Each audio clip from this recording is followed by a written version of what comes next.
Hello, everybody, and welcome to another episode of Radio Ink Live. My name is Ed Ryan. I am the editor of Radio Ink magazine.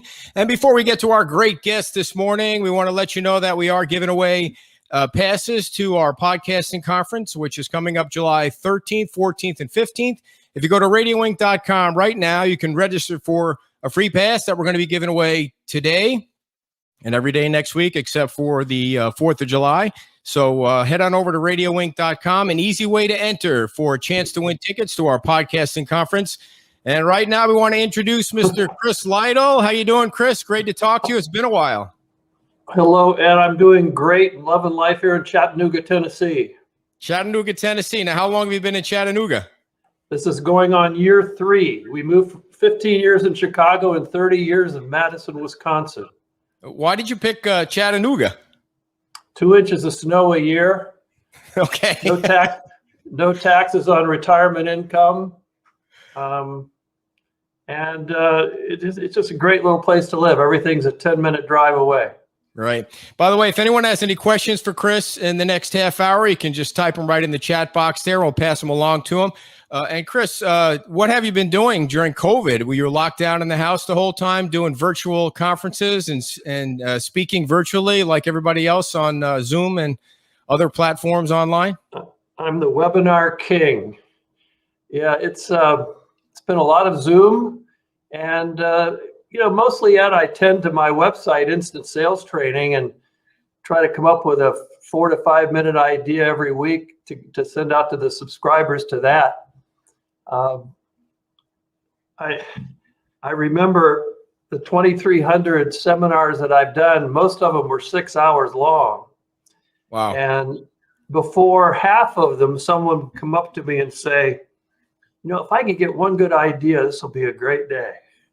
And I was thinking, well, I could give you an idea in about 2 minutes so we could all go home. Mm-hmm. And the reality is most people can't process a 6-hour seminar and then go implement all the ideas.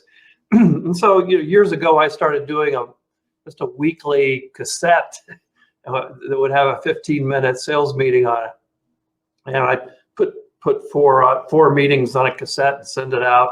Then it was CDs, and people complained when I started doing CDs. Mm-hmm. I don't have a CD player. Why did you change from cassettes to CDs? And then one day I said, I'm not going to even ask my audience. I'm going to put this online. And we started this online product, and we've since found and got the domain name Instant Sales Trading. And the big idea is you get one idea a week that you can send an email to people and then have a discussion about that idea, because the discussion is where most of the learning occurs, not listening to a speech. Or it's like one more story. I mean, you can ask me anything, but I did an RAB conference one time, and Ed, I nailed it. Every joke worked. Everybody applauded. I finished on time. People were coming up to say congratulations. And the 11th person that came up said, it was a good talk, Lytle, but I learned more at the bar after these things as for many of you speakers. I said, what do you mean? He said, well, when I meet my partner, we compare notes about what we've learned in all these seminars we went to, and then how can we apply it? What can we take back to the market? How many things can we take back to the market? What will work fastest? What do we have to take more time doing? He said, until I've done that, until I've discussed it with somebody else, I haven't learned anything. And so it's the discussion, that cauldron where you beat up the content and then say, how does that apply to me? What client could I use it with? When can I apply it? Until you do that, really nothing's happened.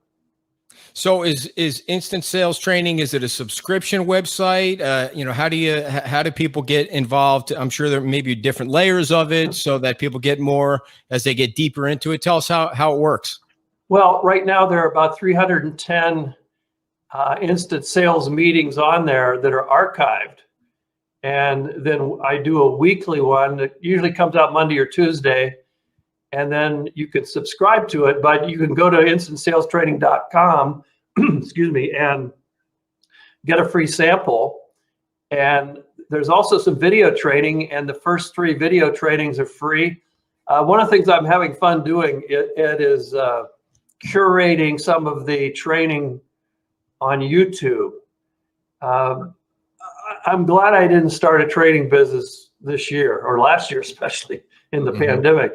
But there is so much free stuff on YouTube.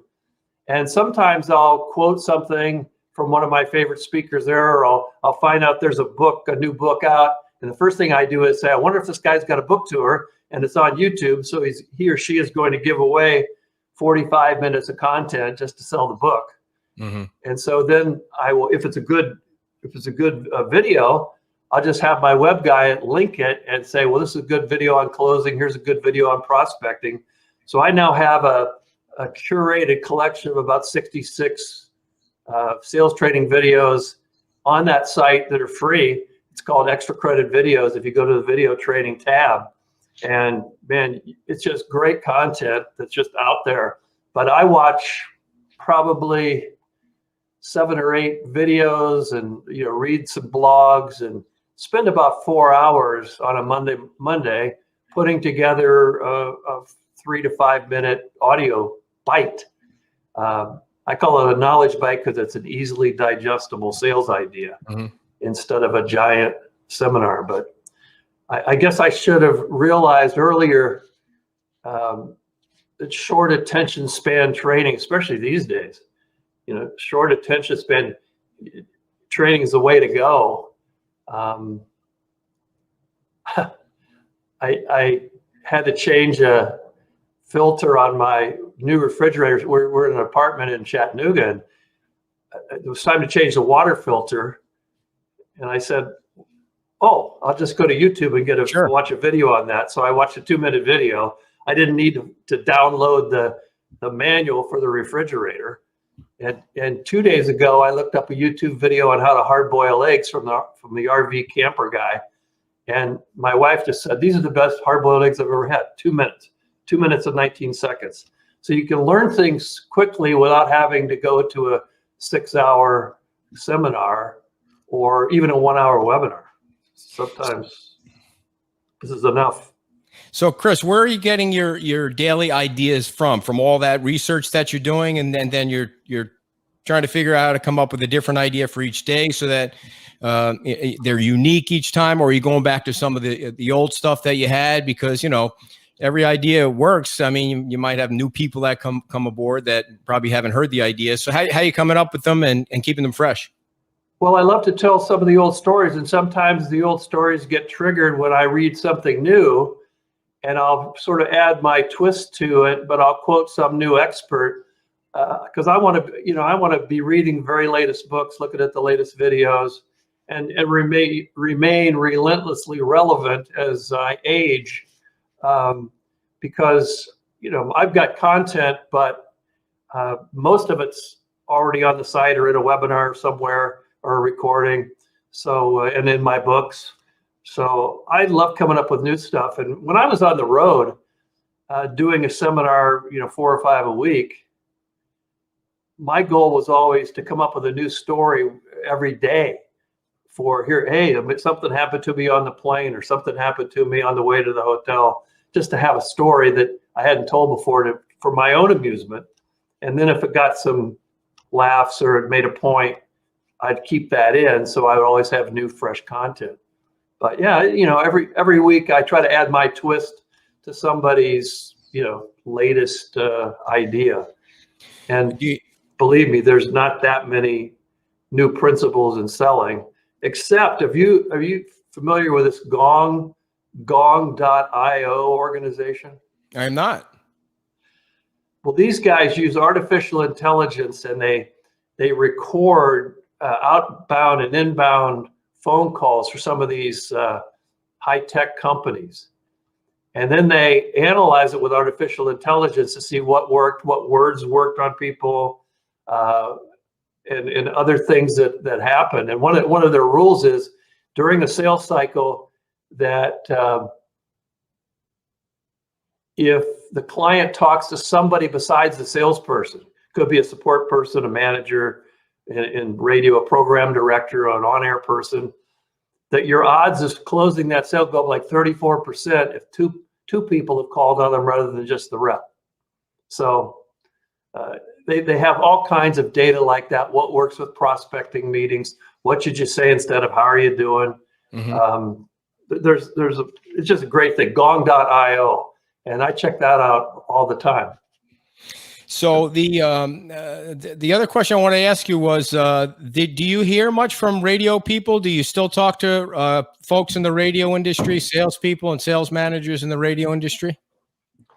Yeah, I'm working with Cluster here in Chattanooga, WDEF and the Vehicle Group, Dick Broadcasting and out of Greensboro, Golden West out of Canada, a lot of the Idea Bankers, Cromwell Media out of Nashville and Illinois and Owensboro, Kentucky.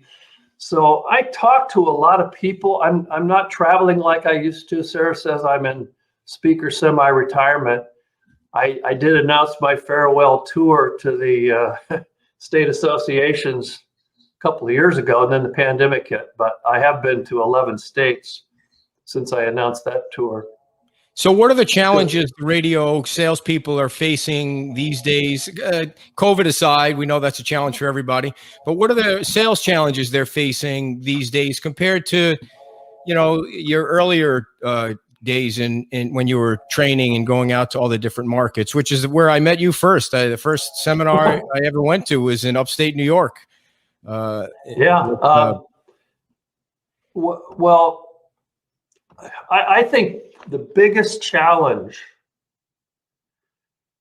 and this is the old, I just turned 71, and I go all the way back to 1972 when I got into radio, and then I moved to Madison, Wisconsin, and we had 12 people selling an AM and an FM station, and we had pressure on the inventory, and we didn't have to cut rate. We were sold out and banking commercials. And then, because it was fun. So I hear from people that it's not fun like it used to be. Mm-hmm. But the bigger challenge right now to me is you might have 5 people selling 5 or 6 radio stations. And, like one of my colleagues said, and this is a media market in Kentucky, he said, I've got 8 people and we're selling 22 different products, including, the college sports and the geofencing and the SEO. We've got a web design company, and we got 8 people out selling 22 things.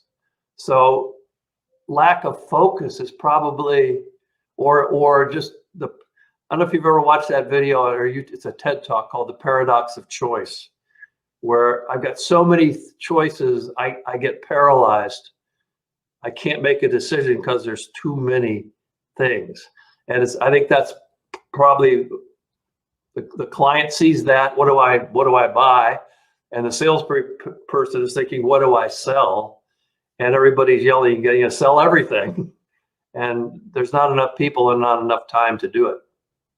So what is your advice to radio salespeople? How can they make the big bucks? How can they make the top dollar selling radio these days? You listen to radio stations, a lot of radio stations, and there's so many commercials being played right now. It makes it sound like the revenue should be, just completely overflowing, but it seems to be either flat or going down. But there's just so many commercials. What's it going to take for that salesperson to make the big bucks? I think focus on 2 or 3 things that you can do well. Focus on better prospects. Even and the biggest problem, I think, is that people get into this business and there's so much pressure on them to perform, and it really, to get any good at radio sales, you need to be around 2 or 3 years. The first year you find out all these surprises, and the second year you go, doesn't that guy have an anniversary sale every October? And you call him up in August or September and say, well, let's talk about your anniversary sale this year. And the third year he calls you and says, hey, let's get working on my anniversary sale. but it takes that long to become a fixture in their lives.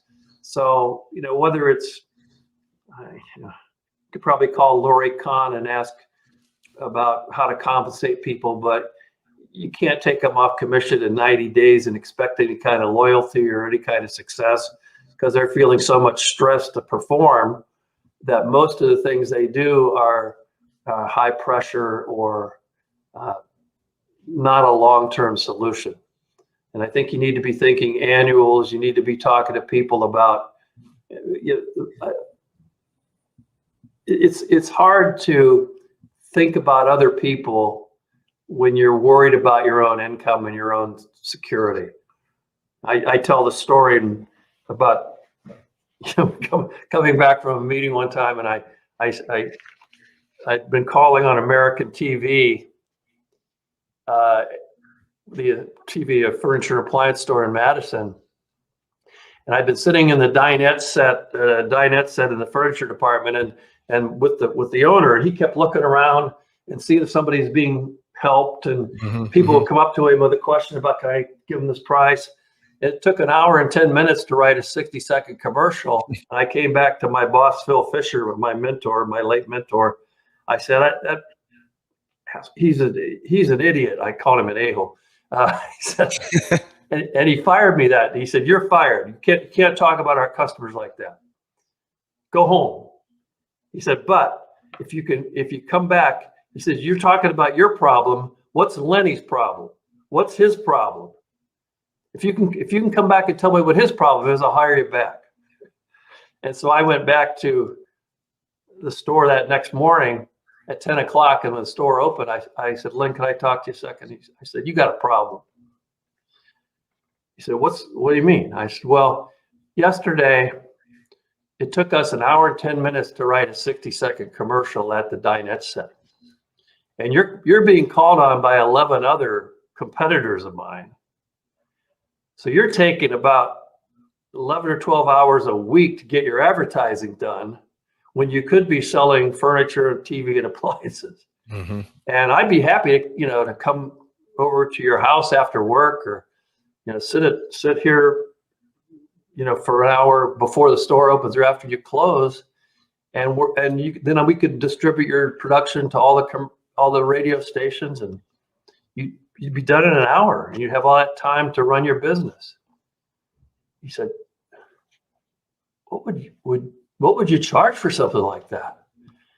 I hadn't thought about that. And I said, no, well, I said, you can just give me $1,000 worth of trade every month or something. It only cost you half of that. So I had, thousands of dollars worth of furniture and TV and appliances, but I was in control of the production, and I was able to place his commercials and do all that stuff. I'm not advising that you do that, but the biggest issue is, that's your problem, Chris. What's his problem? And that's what people are calling that today, is the other orientation, instead of being, here's my problem. I got to make a commission. It's, this guy's got a problem. He's got all these competitors, Amazon, Walmart. How can I help this person stand out, make some money, and then I'll be taken care of? And that's the hardest thing to learn when you're young. And, I remember when I had to make a sale, or I couldn't afford the gas to get back to the apartment. And that's how many, there's that desperation. And if you have the desperation, that just clients can tell. So you have to have the confidence, the care, the other orientation, and you got to know something that the client doesn't know.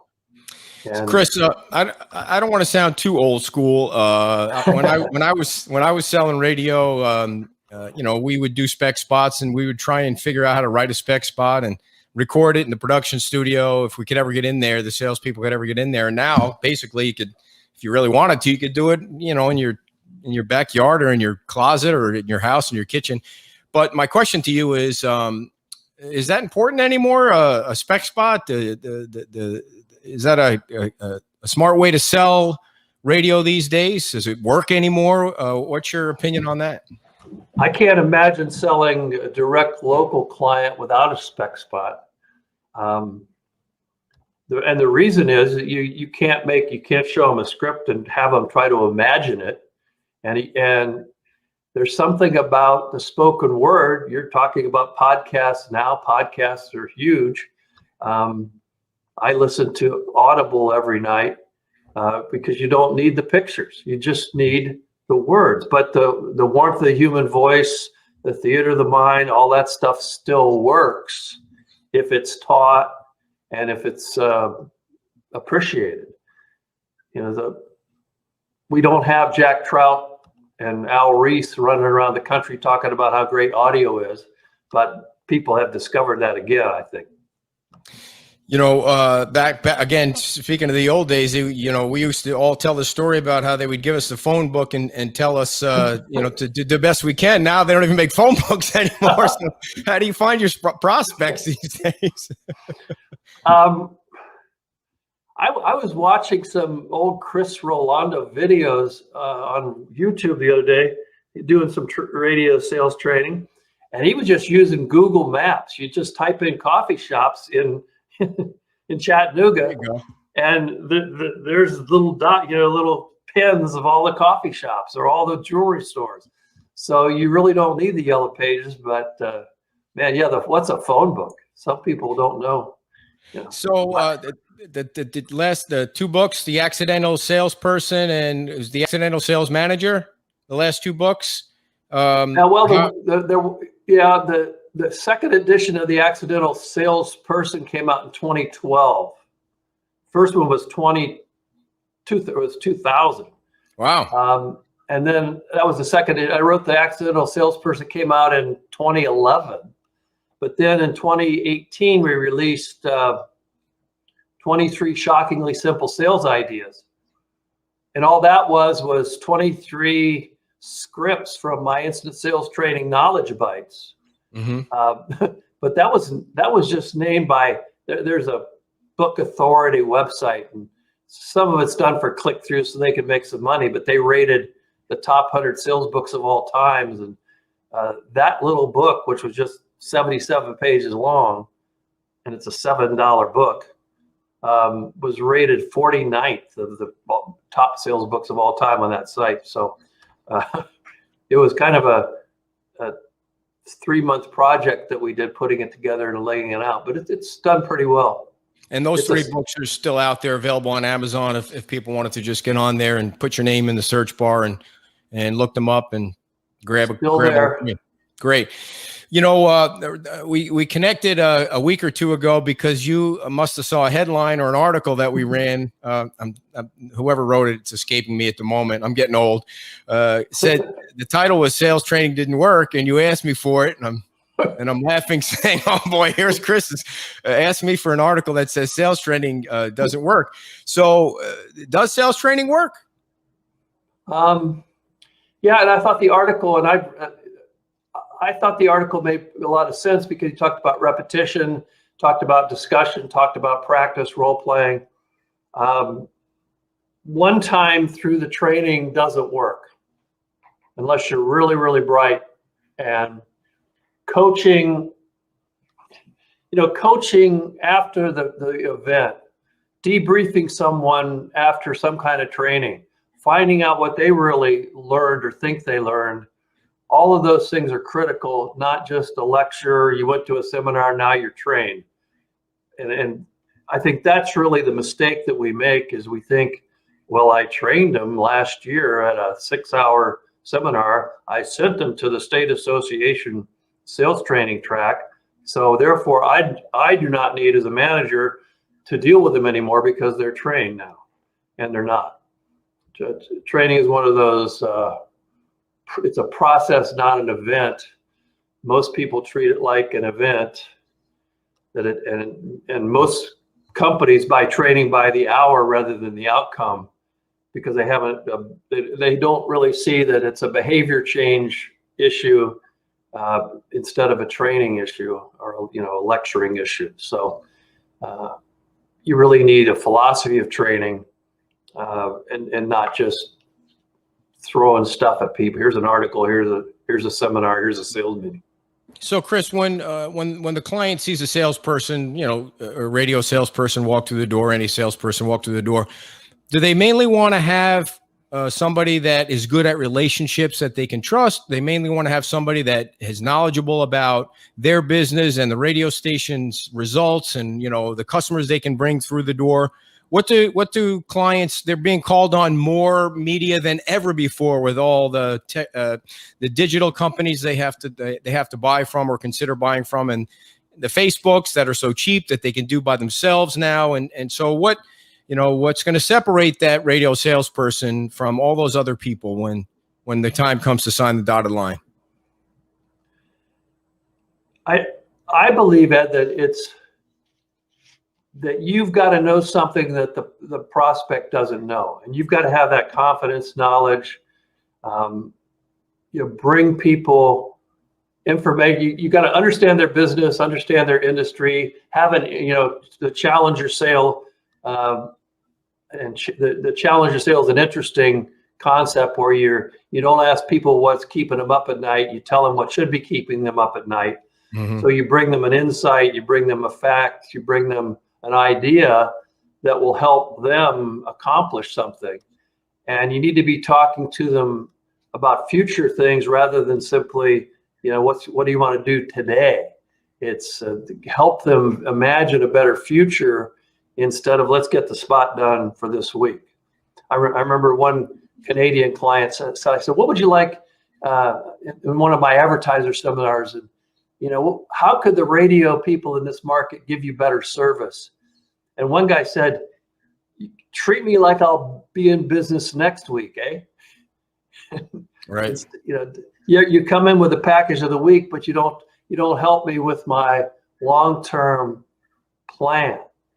And if you can help me do that, if you can think with me, that's what consultant means. Con means with, and soltare means to think. So when you consult with somebody, you're thinking with them about their issues, problems, needs, outcomes that they're looking for, instead of just here's the package of the week and here's the deal of the day.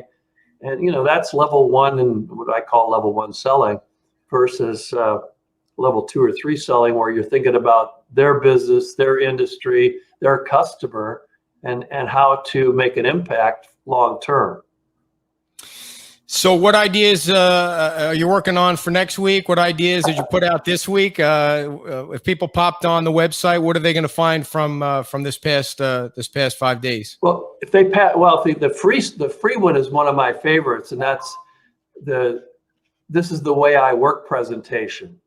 And if you don't have that, this is the way I work. And I'm using a new I sold this from Phil Jones, an English trainer, but he says, selling is earning the right to make a recommendation. So until I've asked you a couple of questions, I don't have a right to present you anything. I want to understand your business so I can make an intelligent presentation based on what you're trying to accomplish. Is that fair? So if you can sell the way you sell before you try to sell what you sell, and sell them on the process that you'll go through, good things will happen. This week I talked about the importance of just how powerful a small habit is.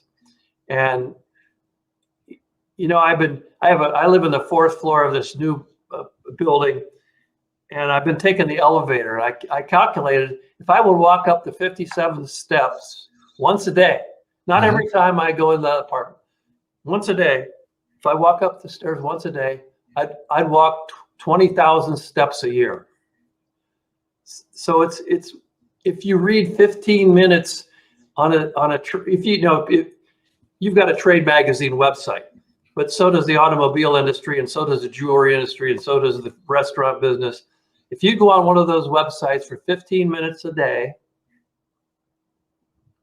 5 days a week, 15 minutes, 5 days a week, 75 minutes a week, 3,750 minutes a year, 62 and a half hours.